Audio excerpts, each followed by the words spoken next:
In this video, I'm going to show you how to export in Adobe Bridge. So the first thing you have to do here, of course, you must have some images you want to export. For example, I just have some random photos copied over here, and then you want to go to Window up top, and then you want to make sure export is enabled and it has a check mark. If it doesn't, click on it, it's going to give a check mark, and then it's going to be over here on the left-hand side.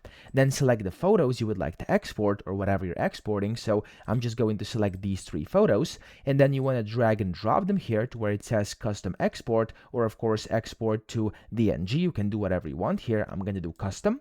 And when you do that here, it's basically going to allow you to select which export you want. Again, you can change a bunch of different options here. You can go ahead and change saving options, image formats. You could change the format of the output image. You can change sizes, qualities, metadata. There's a lot of things you can change here. It's completely up to you. Of course, what you do here, just read through and select things you would like to change, and then just click on Start Export whenever you're done. And what's going to happen is the images are going to get exported into your selected folder. For me, I selected the origin folder over here. That's why it just exported them in here, but that's essentially how you do it. So that's it. I hope this video helped you out. If it did, please subscribe to the channel and help me out as well.